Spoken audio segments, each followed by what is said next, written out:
Let me take you further into the story, because the man didn't just stop in that coffee shop. He wanted to, he begged himself to.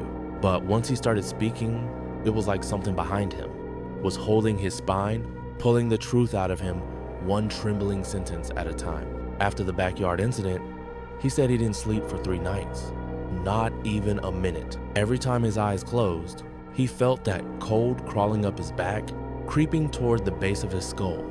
On the 4th night, exhausted, he finally collapsed on the couch. He didn't even remember drifting off, just darkness, heavy, suffocating darkness, until he heard footsteps in his hallway, slow, dragging, as if the feet belonged to something that wasn't used to walking on 2 legs. He tried to open his eyes, but his body refused to respond.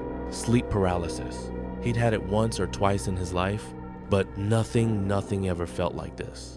The footsteps stopped right beside him. He felt something lean down. The air pressed against his cheek as though a face without skin was hovering inches above his own. Then he heard breathing, crooked, irregular, wrong. A rasp that sounded like a throat made of gravel, and then a voice drifted into his ear. "I can see you." He tried to scream, but all that escaped his lips was a thin, choked breath. The voice chuckled, a low, dry, ancient sound. No need to be afraid, not yet. He felt a cold hand touch his forehead. No, not a hand. Something with too many joints, pressing lightly, like it was checking his temperature. Then the voice whispered, so warm, so alive. "You will do." When he finally regained control of his body, the room was empty. The hallway was silent, but his front door was wide open. He lived alone. He always double-checked the lock, always, and there, on the floor, leading from the hallway to the door, were faint, wet footprints. Long, thin, dragged, not human. He shut the door and locked it 3 times, but the silence returned. That same awful silence that felt like the air was watching him. He said he began to notice small things after that. Objects out of place. The kitchen chair moved slightly away from the table. The bathroom door opened, even though he always left it closed. His bedroom window cracked open, just enough for something to slip through. One morning, he woke to the faint sound of humming. High-pitched, childlike, a soft melody floating through his home. He thought he was imagining it, but when he walked into the hallway, he found a piece of notebook paper lying neatly on the floor. A child's handwriting, 6 words. "I saw it, choose you now." He ran to Janet's house, banged on the door, demanded to see her. Her mother looked exhausted, older somehow, like the house itself had been draining her. Her face was pale, her eyes red. "We sent Janet away," she said quietly, "to stay with relatives. She wouldn't talk. She just stared at corners and laughed." The man felt relief wash over him, but that relief didn't last, because one night later, he got a phone call. He didn't want to answer it, but the ringing felt wrong, like the sound was echoing from inside his chest. He picked it up. Hello? Silence. Then he heard breathing. Not human breathing. A low rasp, labored, too close to the receiver. Then a faint, distant voice, a child's whisper. "Uncle, it followed you." He dropped the phone. His hand shook so violently, he didn't dare pick it back up. But the worst part, the call came from his own landline. Not Janet's family, not an unknown number. His own phone, calling itself. He said after that, he stopped trying to fight it, because everywhere he went, it followed. On the subway, he'd see reflections of tall, hunched shapes, standing behind him in the windows, shapes that vanished when he looked directly. At the grocery store, the lights flickered 3 times whenever he turned into an empty aisle. Always 3 times, never 2, never 4.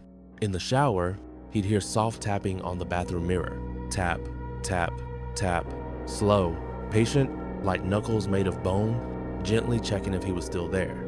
And at night, his dreams weren't dreams anymore. He described them like this: "I dream of shadows, but they're not on the walls. They're on me, clinging to me, trying to slip under my skin." He stopped sleeping, stopped eating. His clothes hung off his body. By the time he met me in that coffee shop, he wasn't telling the story to warn me. He was telling it because he wanted it gone.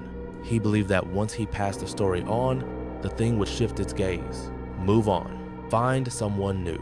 And when he finished telling me everything, he stared across the table with dead, hollow eyes. "It stays with whoever understands the story," he whispered. "Not the people who hear it, not the people who believe it, the people who understand it." Then he asked me, with a voice so broken, I almost didn't want to hear the question, "When I was talking just now, did you feel anything?" I didn't answer, because I did.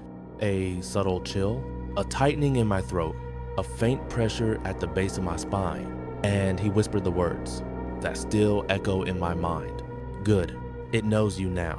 He stood up, placed money on the table, and walked away without looking back. As I watched him leave, the lights in the coffee shop flickered 3 times, slowly. Someone behind me whispered, in a voice I didn't recognize, "Your turn." And ever since that day, every time I tell the story, I feel it creeping closer, listening, waiting. And now that you've heard the whole thing, now that you understand it, I wonder if you feel it too. That slight change in the room, that shift in the air, the heaviness settling behind you, the sense that something tall and hunched and broken is leaning in, just close enough to breathe warmth across your neck. Don't check, don't turn, just stay still, stay quiet. It hates being seen, and it loves being noticed. The story ends for me, but for you, it's only just beginning. The story ends for me, but for you, this is only the beginning. The tale may close here, but the journey never truly stops. What I witnessed was only a small fragment of a much bigger, darker truth. Something out there is still moving in the shadows, leaving traces so faint that only those who pay close attention will notice. And if you feel like this story still has pieces missing, you're probably right. There are still parts I can't reveal. Not yet, not now. But if you want to hear what comes next, just leave me a comment